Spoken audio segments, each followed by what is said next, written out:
नमस्कार दोस्तों, मैं हूं अतुल जैन, आपके फाइनेंशियल फ्रीडम की यात्रा में आपका दोस्त। और दोस्तों, अगर शेयर बाजार में आपको पानी है फाइनेंशियल फ्रीडम, तो आपको समझनी पड़ेगी शेयर मार्केट की चाल। और अगर शेयर बाजार की चाल आपको समझनी है तो डाउ थ्योरी से बढ़कर कोई थ्योरी नहीं है। बहुत पुरानी, 100 साल से भी ज़्यादा पुरानी डाउ थ्योरी है। नाम ही बता रहा है कि डाउ, मिस्टर डाउ ने थ्योरी का इजाद किया था। तो आज इस वीडियो में हम लोग समझेंगे कि डाउ थ्योरी क्या है, इससे शेयर बाजार की चाल आप कैसे समझ सकते हैं, और शेयर बाजार की चाल समझ के आप कैसे अपने निर्णय ले सकते हैं जिससे कि आपको मिलेगी फाइनेंशियल फ्रीडम। तो चलिए शुरू करते हैं। डाउ थ्योरी समझो चाल शेयर बाजार की।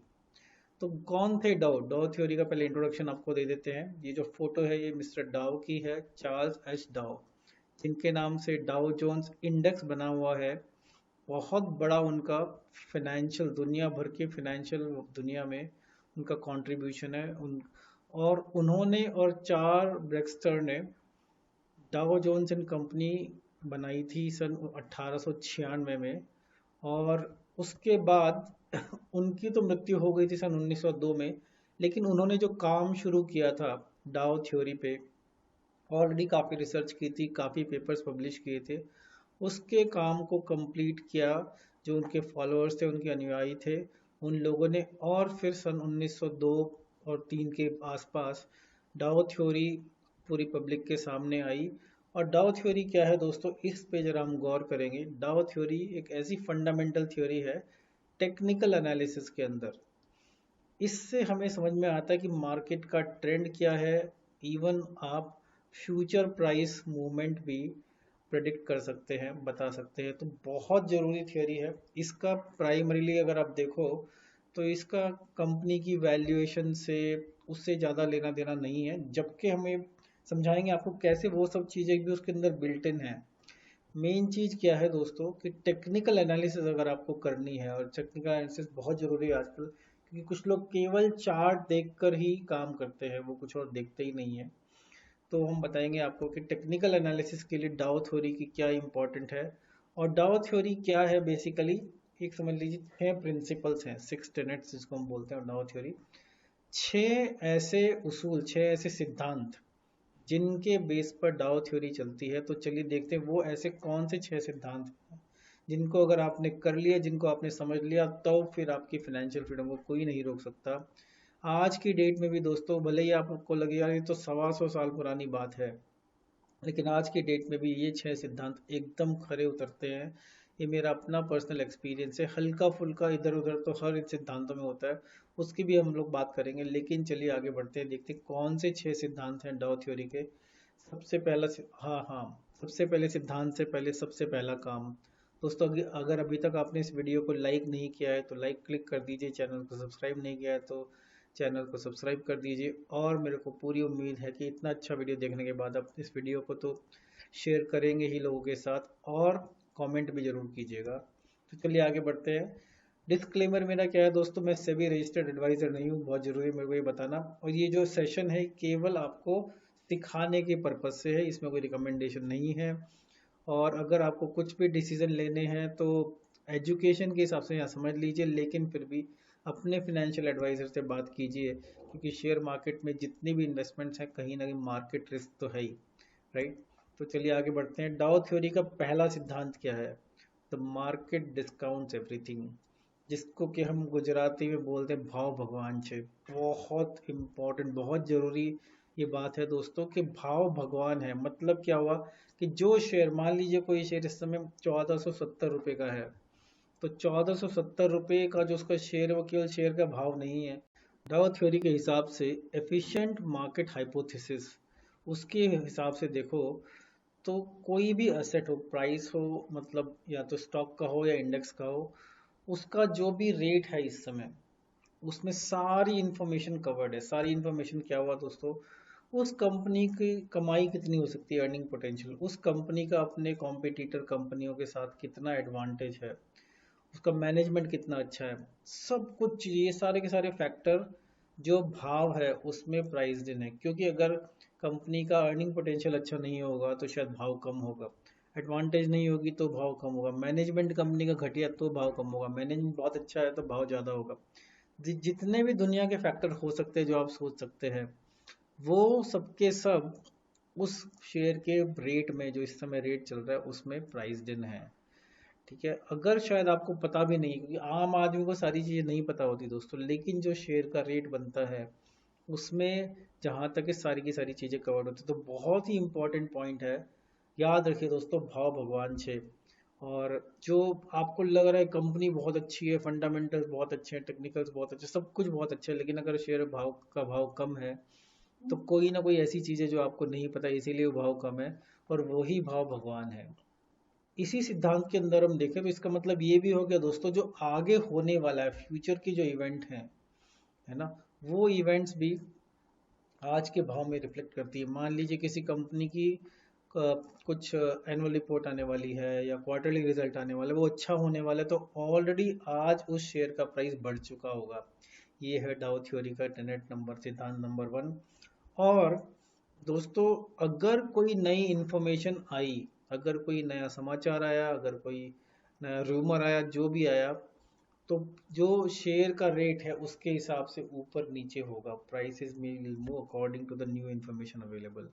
तो यही है सिद्धांत नंबर 1। और फाइनली लोग जो है इस प्राइस के मूवमेंट को, इस प्राइस के उतार चढ़ाव को, शेयर के भाव के उतार चढ़ाव को देखकर समझ सकते हैं कि आगे शेयर का भाव कैसे ऊपर नीचे होने वाला है। तो बहुत जरूरी चीज़ है दोस्तों कि भाव भगवान छे और शेयर का भाव ही सब कुछ होता है। तो चलिए बढ़ते हैं दूसरे टेनेट पर। दूसरा टेनेट क्या है? दूसरा टेनेट ये है दोस्तों कि द 3 मार्केट ट्रेंड्स। जो शेयर बाजार है उसमें मोटा मोटी 3 ट्रेंड्स किसी भी समय चलते हैं। कहने को तो हमें लग रहा है कि यार ये ट्रेंड है, लेकिन अगर आप ध्यान से देखो तो 3 ट्रेंड एक साथ मार्केट में चलते हैं। सबसे पहला है प्राइमरी ट्रेंड।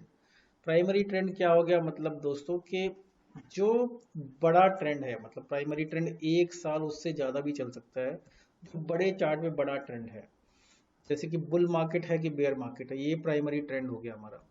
तो प्राइमरी ट्रेंड हमारा चार्ट पे दिखेगा, ये हो गया सबसे बड़ा ट्रेंड। सेकेंडरी ट्रेंड मतलब कि उसका प्राइमरी ट्रेंड के अंदर एक छोटा ट्रेंड। तो जैसे प्राइमरी ट्रेंड एक साल या कई साल चलता है, ऐसे ही सेकेंडरी ट्रेंड उस प्राइमरी ट्रेंड के अंदर एक छोटा ट्रेंड चलता है, जो कि फ्यू हफ्ते, मतलब जो कि कुछ हफ्ते या कुछ महीने चल सकता है। अधिकतर क्या होता है कि ये जो सेकेंडरी ट्रेंड है, ये बड़े ट्रेंड के अंदर, जैसे मान लीजिए प्राइमरी ट्रेंड तो बुल मार्केट है, मार्केट ऊपर चढ़े जा रही है, लेकिन सेकेंडरी ट्रेंड शायद उसका पुल बैक रैली, थोड़ा सा नीचे, थोड़ा बेरिश मार्केट उस समय लगने लगती है।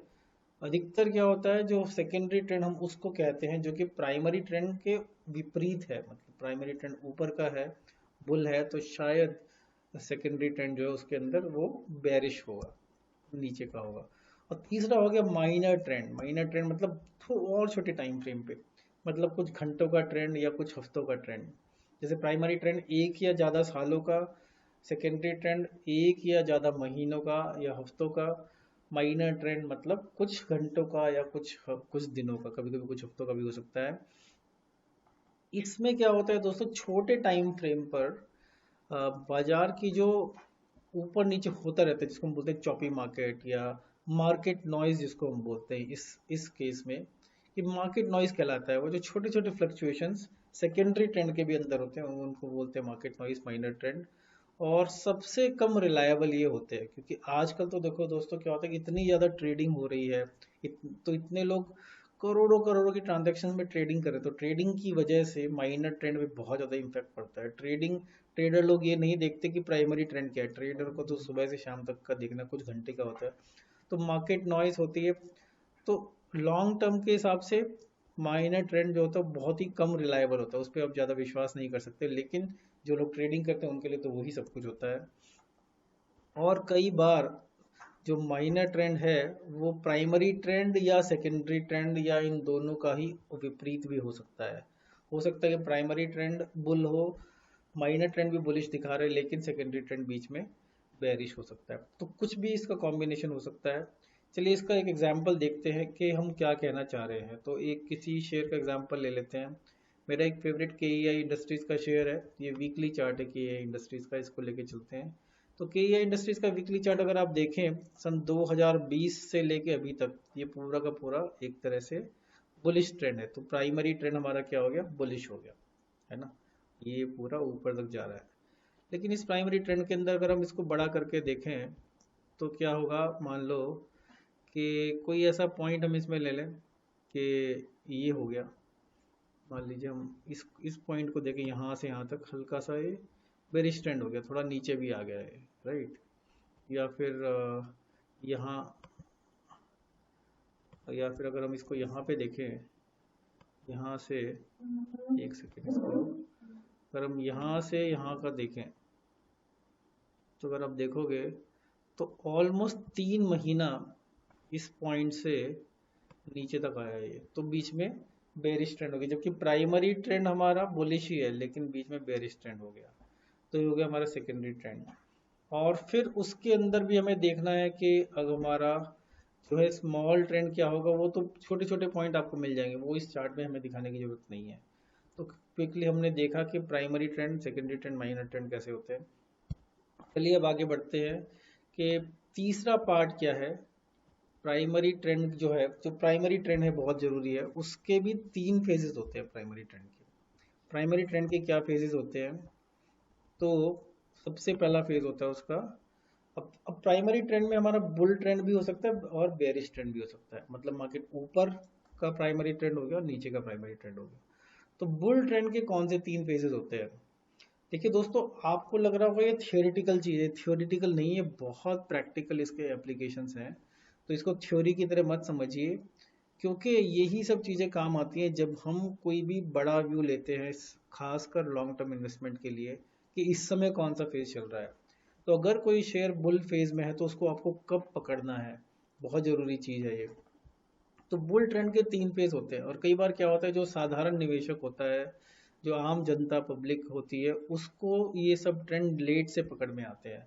तो उस हिसाब से ध्यान से देखिए, जब बुल ट्रेंड होता है उसमें पहला होता है एक्यूमुलेशन फेज। एक्यूमुलेशन फेज मतलब कि वॉल्यूम, शेयर का प्राइस बढ़ रहा है, वॉल्यूम भी बढ़ रही है। अधिकतर उस समय वो ये काम उस समय हो रहा होता है कि जब जो आम आदमी है उसकी नज़र इस शेयर पे नहीं जाती, जो इंस्टीट्यूशनल इन्वेस्टर्स हैं, FIIs, DIIs, ये सब लोग उस शेयर को आइडेंटिफाई कर लेते हैं और अचानक से इस शेयर को खरीदना शुरू कर देते हैं। और जो खरीदारी होती है, क्योंकि ये लोग बड़ी बड़ी क्वांटिटी में खरीदते हैं, तो वॉल्यूम के साथ शेयर का प्राइस बढ़ता है। अगर किसी आम आदमी ने, नॉर्मल निवेशक ने उस समय देख लिया तो शायद सबसे ज़्यादा फायदा उठा सकता है, क्योंकि ये बुल ट्रेंड की शुरुआत होती है एक तरह से, एक्यूमुलेशन फेज।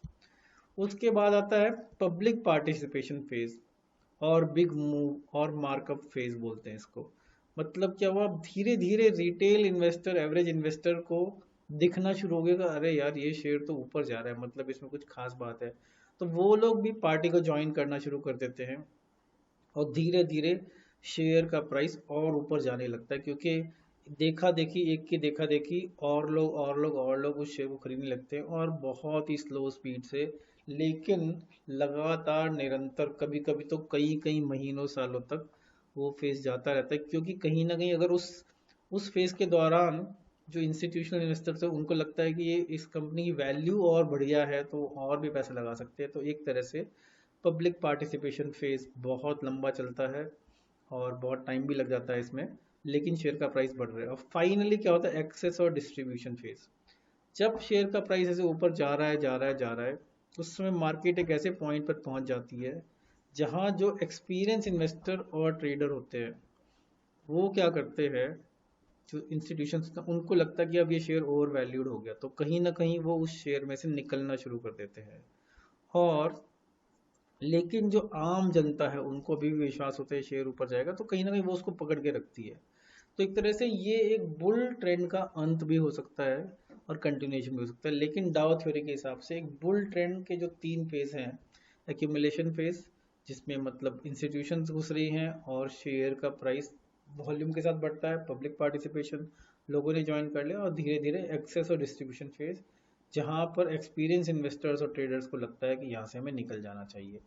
अगर हम इसका एग्जाम्पल देखें तो एक बार फिर से हम वही चार्ट देख सकते हैं कि देखिए यहाँ पे अगर इस शेयर को आप देखो, अगर मैं इस एरिया को ड्रॉ करूँ यहाँ पर, तो वॉल्यूम भी है और प्राइस भी बढ़ रहा है, राइट। तो वॉल्यूम के साथ शेयर का प्राइस बढ़ रहा है। तो एक तरह से यहाँ पर इंस्टीट्यूशनल इन्वेस्टर्स ने शेयर को खरीदा और उसकी देखा देखी फिर लोगों ने खरीदना शुरू किया और धीरे धीरे धीरे धीरे ये शेयर चलता गया। तो एक तरह से इसमें आपको पहले दोनों फेजेस तो मिल गए, इस एग्जाम्पल में शायद आपको अभी तीसरा फेज नहीं मिलेगा। वो फेज हम एक्सेस और डिस्ट्रीब्यूशन फेज हम अगली स्लाइड में आपको दिखाएंगे, अगले एग्जाम्पल में दिखाएंगे। तो ये तो हो गया प्राइमरी ट्रेंड, बुल ट्रेंड के 3 फेजेस।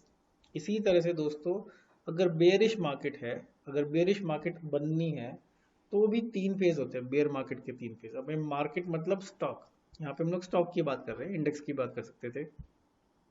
तो देखिए पहला होता है डिस्ट्रीब्यूशन फेज, मतलब जब ऐसी न्यूज आई when a news of a decline begins to be distributed through the investing community via various channels. तो कोई शेयर गिरना शुरू हुआ और उसकी न्यूज धीरे धीरे हर तरफ से आने लगी, ये शेयर गिर रहा है, न्यूज पे आने लगी, एसएमएस पे आने लगी, व्हाट्सएप पे आने लगी, ये लोग बात करने लगे, कंपनी का रिजल्ट खराब हो गया। तो एक तरह से ये शुरुआत है कंपनी का शेयर गिरने की, जो भी वजह हो उसकी। उसके बाद अधिकतर क्या होता है, ये फेज भी सबसे पहले जो है स्मार्ट मनी पकड़ता है, मतलब कि ट्रेडर्स पकड़ते हैं, इंस्टीट्यूशंस पकड़ते हैं, सबसे पहले वो उस शेयर को बेचना शुरू कर देते हैं। जब उन्होंने बेचना शुरू किया तो आम आदमी, रिटेल इन्वेस्टर भी उस शेयर को बेचना, उस शेयर से निकलना शुरू कर देते हैं, जिससे कि उनका लॉस कम हो जाए। इसीलिए ये लंबा फेज चलता है, क्योंकि आम पब्लिक जब करती है तो कई लोग थोड़ा दुखी होकर, कई लोग अपना एवरेजेस लगा लेते हैं, इंडिकेटर्स लगा लेते हैं, तो किसी किसी पॉइंट पे वो लोग निकलना शुरू कर देते हैं। कई लोग तो फिर भी पकड़ के रखते हैं, फिर वो सबसे बाद में निकलते हैं। वो सबसे बाद वाला फेज होता है पैनिक और डिस्पेयर फेज। मतलब क्या हुआ, जब इंसान की सारी उम्मीदें उस शेयर से खत्म हो चुकी हों, investors have lost all hopes of a correction. 100 रुपए वाला शेयर 25 रुपए का रह गया, 10 रुपए का रह गया, 50 रुपए जो भी रह गया, उसके बाद वो लोग भी उससे निकलना शुरू करते हैं। तो ऐसे ये तीनों फेजेस चलते हैं। इसका एक एग्जांपल में मैं फिर भी बड़ा शेयर लूंगा, जैसे ग्लैंड फार्मा का शेयर है, अभी कुछ समय पहले मार्केट में आया था इसका आईपीओ। ये देखिए, चलो दोस्तों मैं आपको वीकली चार्ट्स दिखा रहा हूँ जो भी हैं, तो ये बात ध्यान रखिए, वीकली चार्ट्स हैं। ग्लैंड फार्मा का आईपीओ आया और बुल फेज उसका चला कुछ समय, और अभी पिछले 1 साल से, ऑलमोस्ट 2 साल से क्या हुआ कि वो गिरना शुरू हुआ। क्यों गिरना शुरू हुआ, जब इस पॉइंट पे था वो शेयर, है ना, अगर ये वाला फेज देखो आप, तो स्मार्ट मनी यहाँ से निकलना शुरू हो गया कहीं ना कहीं उनको। और खासकर ये जो पॉइंट हम लोग बोलते हैं, अगर आप इस पॉइंट को देखो, इस पॉइंट को, राइट, ये पॉइंट हमारा हो गया कि इस समय क्या है कि जैसे मैंने 20 ईएमए लाइन लगा रखी है, 20 ईएमए भी क्रॉस कर दिया उसने, तो कई लोग इस समय निकल जाते हैं, लेकिन यहाँ से लोग निकलना शुरू हुए। तो अगर हम वापस अपने फेजेस पे जाए, तो डिस्ट्रीब्यूशन फेज होने के बाद फिर पब्लिक ने पार्टिसिपेट करना शुरू किया यहाँ पे उसके निकलने में, निकलता रहा निकलता रहा निकलता रहा। तो एक तरह से फिर यहाँ पे देखो बड़ी बड़ी रेड कैंडल बनी, है ना, तो और भी ज्यादा मतलब कि पैनिक और डिस्पेयर फेज, फायर सेल हो रही है, लोग किसी भी प्राइस पे उसको बेच रहे हैं, निकलने की इच्छा कर रहे हैं। तो ये एक तरह से ग्लैंड फार्मा, और ये एक ऐसा शेयर है, अगर आप इसके बारे में रिसर्च भी कर सकते हैं ग्लैंड फार्मा के शेयर के बारे में, और आप कमेंट्स में भी लिख सकते हैं और शेयर्स के नाम जिसमें आपको बहुत अच्छा ग्राफ दिख रहा है, जो कि एक बेयर फेज का है या फिर एक बुल फेज का है।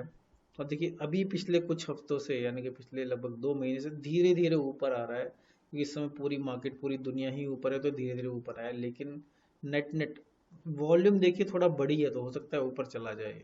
वॉल्यूम का उसको सपोर्ट करना प्राइस के मूवमेंट को बहुत ज़रूरी है। तो अगर वापस है इधर, तो देखिए ये हो गए हमारे बेयर मार्केट के तीनों phases, distribution phase, public participation phase and panic और डिस्पेयर फेज। ये पॉइंट नंबर 4 पर चलते हैं। पॉइंट नंबर 4 क्या कहता है कि indexes must confirm to each other. जैसे हमारे पास 2 इंडेक्स हो गए, सेंसेक्स और निफ्टी 50। तो डाउ थ्योरी क्या कहती है, उसका सिद्धांत क्या है कि जितने भी इंडेक्सेस हैं वो एक दूसरे का साथ देंगे। ऐसा नहीं है कि सेंसेक्स ऊपर जा रहा है तो डाउन निफ्टी नीचे जा रहा है, इट इज नॉट पॉसिबल। तो all indexes must confirm each other, अगर ऐसा नहीं है तो कुछ ना कुछ गड़बड़ है। एक इंडेक्स का मूवमेंट जो है वो दूसरे से मैच करना ही करना चाहिए, अगर ऐसा नहीं हो रहा है तो सही नहीं है। ओके, जो भी सिग्नल एक इंडेक्स में आएगा उसी वैसा ही सिग्नल दूसरे इंडेक्स में भी आना चाहिए। जैसे कि एग्जांपल उन्होंने दिखाया कि such as Dow Jones industrial average ऊपर दिखा रहा है, लेकिन जो दूसरा है वो नीचे दिखा रहा है, तो मतलब ये मत समझो कि ट्रेंड चेंज हो गया, क्योंकि ट्रेंड तभी बनेगा जबकि सारे इंडेक्स एक ही डायरेक्शन में चलेंगे। बहुत इंपॉर्टेंट पॉइंट है। चलिए आगे बढ़ते हैं। पांचवा सिद्धांत क्या है? पांचवा सिद्धांत है volume must confirm the trend.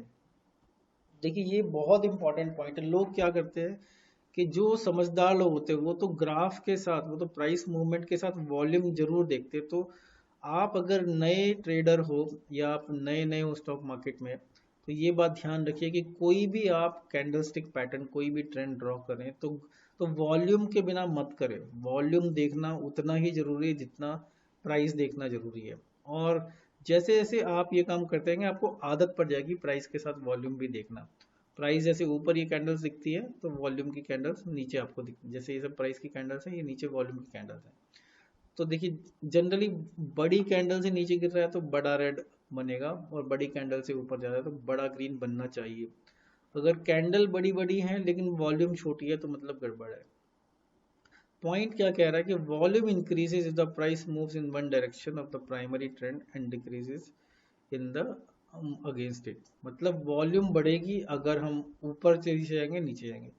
अगर वॉल्यूम कम है, वॉल्यूम का मतलब क्या हो गया दोस्तों, जो जितने शेयर्स की खरीद या बेच हो रही है अगर वो वॉल्यूम कम है तो मतलब ट्रेंड स्ट्रांग नहीं, ट्रेंड वीक है। जो जो स्मार्ट ट्रेडर्स होते हैं वो अगर ट्रेंड देख रहे हैं बिना वॉल्यूम के तो वो रुक जाते हैं। उन्हें पता है कि ये सही नहीं है, ये वॉल्यूम भी या तो पिक करेगी नहीं तो ट्रेंड रिवर्स हो जाएगा। एग्जाम्पल में आप ये समझो कि अगर प्राइमरीली मार्केट बुलिश है तो जैसे जैसे प्राइस ऊपर बढ़ेगा तो वॉल्यूम भी बढ़ती जाएगी। जब वो सेकेंडरी पुल बैक उसमें आएगा तब शायद उतना डिफरेंस ना हो, क्योंकि बायर को पता है कि ओवरऑल ट्रेंड हमारा बुलिश है, ऊपर जाने का ही है। अगर जो सेलिंग की वॉल्यूम है तो किसी भी फॉल में अगर मार्केट के गिरने में सेलिंग की वॉल्यूम भी बढ़ना शुरू करते तो इसका मतलब क्या हो गया कि और भी ज़्यादा लोग वो उसमें पार्टिसिपेट कर रहे हैं। देखिए वॉल्यूम बढ़ने का मतलब क्या हुआ कि अगर शेयर गिर रहा है और वॉल्यूम बढ़ रही है तो मतलब ज़्यादा लोग उसके गिरने में पार्टिसिपेट कर रहे हैं तो और गिरेगा। लेकिन अगर गिर रहा है और ज़्यादा लोग पार्टिसिपेट नहीं कर रहे हैं तो मतलब और नहीं गिरेगा। राइट, तो कोई उसको हम फॉल्स ब्रेकआउट बोलते हैं या फॉल्स ब्रेकडाउन बोलते हैं। ये बहुत इंपॉर्टेंट पैरामीटर है। ट्रेडर लोग तो बहुत ज़्यादा इसको ध्यान रखते हैं अपनी ट्रेडिंग के लिए। चलिए बढ़ते हैं। हाँ, इसका भी एग्जाम्पल अगर आपको देखना है तो हम पहले वाला ही कोई भी एग्जाम्पल देख सकते हैं। जैसे मैंने पहले ही बताया था कि अगर हम केईए इंडस्ट्रीज का ही ले तो देखिए यहाँ पर इस पूरे एरिया में, राइट, वॉल्यूम इतनी ज़्यादा है, वॉल्यूम ज़्यादा है तो ट्रेंड पकड़ लिया मार्केट ने। एक बार ज़्यादा वॉल्यूम के बाद ट्रेंड पकड़ लिया तब अगर हम ग्रैंड फार्मा देखें, ये जिसका आईपीओ आया था, अगर आप देखें यहाँ जैसे ही आईपीओ खुला वॉल्यूम ज़्यादा थी, शेयर ऊपर चढ़ने लगा।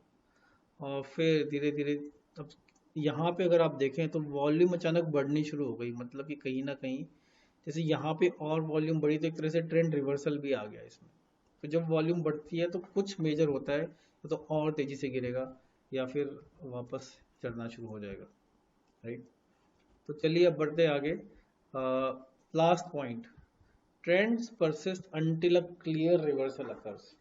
देखिए कोई भी ट्रेंड है जो मार्केट में वो चलता रहेगा जब तक एक साफ साफ रिवर्सल का साइन ना आए। मतलब क्या हुआ दोस्तों कि अगर मार्केट ऊपर जा रही है कोई छोटा सा साइन आ जाए उससे अगर नीचे गिरने का, तो उसका मतलब ये मत समझो कि ट्रेंड रिवर्स हो गया। छोटे सा साइन आना, छोटा सा गिरना, ऐसा मतलब नहीं। और देखिए ये बहुत ही कंफ्यूजिंग पार्ट है, डाउ थ्योरी के हिसाब से भी कंफ्यूजिंग है। क्योंकि जो प्राइमरी ट्रेंड का रिवर्सल है, कई बार हमें लगता है कि रिवर्सल आ गया, राइट, लेकिन कई बार वो रिवर्सल नहीं होता, वो बस एक सेकेंडरी ट्रेंड होता है कुछ समय का, फिर वापस मार्केट ऊपर चढ़ना शुरू कर देगी। तो ये वाला पार्ट थोड़ा कंफ्यूजिंग रहता है। तो ये बहुत मुश्किल है ये पता लगना कि जो मार्केट जो ऊपर जा रही थी या फिर बेसिकली जो जो शेयर नीचे गिर रहा था अचानक से जो ऊपर चढ़ा, उसका चढ़ना एक छोटा सा रैली है या फिर ट्रेंड ही बदल गया है। तो ये चीज़ थोड़ा कलाकारी वाली है। जो समझदार लोग होते हैं, वो जो जानकार लोग होते हैं वो थोड़ा और ध्यान से खेल पाते हैं, नहीं तो कहीं ना कहीं लोग उसमें लूज भी कर जाते हैं। डाउ थ्योरी के हिसाब से क्या है कि advocates caution insisting that possible reversal be confirm by comparing indexes. Obviously Dow theory क्या बोलती है कि अगर रिवर्सल आ गया तो यहाँ पे इंडेक्स को कंपेयर कर रहा है क्योंकि वो इंडेक्स का रिवर्सल की बात कर रहा है। लेकिन अगर आपको किसी शेयर में रिवर्सल देखना है तो शायद आप उसके यार दोस्त उसके जैसे और शेयर्स हैं उनको देख सकते हैं, इस सेगमेंट के शेयर्स और भी ऐसे गिर रहे हैं क्या या चढ़ रहे हैं क्या, उससे शायद आपको रिवर्सल का थोड़ा सा कंफर्मेशन मिल जाएगी, क्योंकि कंफर्मेशन के बिना आप काम करेंगे तो दिक्कत हो जाएगी। What looks like a trend reversal could be a secondary trend। कई बार और बहुत बार ऐसा होता है कि जो हमें लगता है कि ट्रेंड बदल चुका है, हम सारी पोजीशंस चेंज कर लेते हैं, लेकिन बस वो एक छोटे समय का एक सेकेंडरी ट्रेंड, कंसोलिडेशन फेज कुछ भी हो सकता है।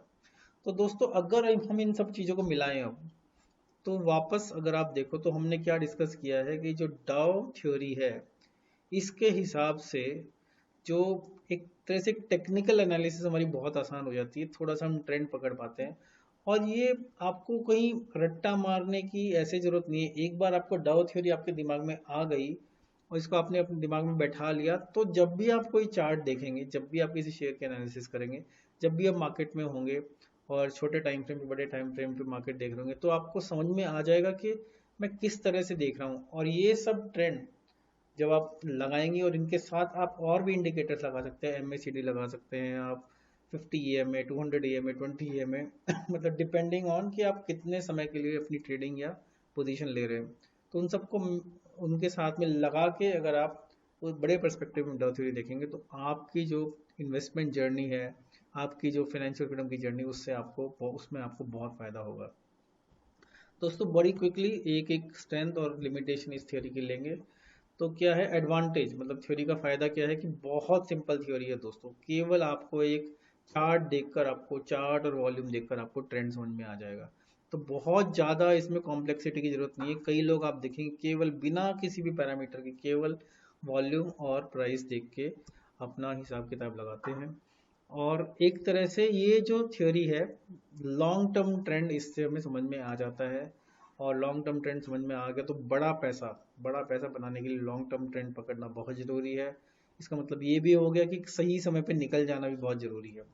डिसएडवांटेज क्या है, थोड़ी लिमिटेशन है इसकी।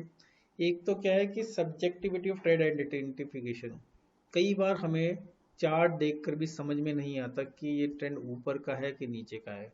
जिस ट्रेंड को कुछ लोग ऊपर का बोलते हैं, जिस ट्रेंड को कुछ लोग कंसोलिडेशन बोलते हैं, उसी ट्रेंड को कुछ लोग डाउन भी बोल देते हैं, उसी ट्रेंड को सब लोग कुछ लोग पुल बैक भी बोल देते हैं, बेरिश। तो थोड़ा सा हमें अपना ये लिमिटेशन है। और inability to predict specific price levels, इस थ्योरी से जो दूसरी चीज़ है वो हमें ये भी नहीं पता लगता कि चलिए मान लिया ट्रेंड ऊपर का है, लेकिन कितनी ऊपर तक जाएगा। हाँ दोस्तों, ऐसे भी बहुत सारे पैरामीटर्स हैं, बहुत सारे हमारे चार्टिस्ट लोग हैं, बहुत सारी हमारी थियोरीज है जिनसे हम ये भी बता सकते हैं कि अगर ये शेयर ऊपर गया तो कितना ऊपर जाएगा।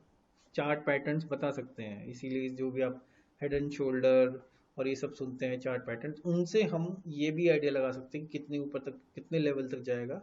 डाउ थ्योरी के हिसाब से ऐसा कुछ नहीं, क्योंकि ये सिंपल थ्योरी है, ये प्राइमरीली आपको पैटर्न बताती है। तो दोस्तों आशा करता हूँ आपको समझ में आया होगा डाउ थ्योरी क्या है, और डाउ थ्योरी को इस्तेमाल करके हम थोड़ा सा अपना इन्वेस्टमेंट जर्नी को बढ़िया बना सकते हैं। फाइनली दोस्तों, अगर आपको वीडियो समझ में आया है तो वीडियो को लाइक कीजिए। और मैं अपनी एक मेंबर कम्युनिटी बना रहा हूँ, एक व्हाट्सएप ग्रुप बना रहा हूँ। और अगर आपको फ्री एजुकेशनल व्हाट्सएप ग्रुप मेरा ज्वाइन करना है तो जो इस वीडियो के कमेंट्स में एक फॉर्म है, उस फॉर्म को भर के व्हाट्सएप ग्रुप पे क्लिक कर दीजिए, तो आप उस ग्रुप को ज्वाइन कर सकते हैं। एकदम फ्री ग्रुप है वो।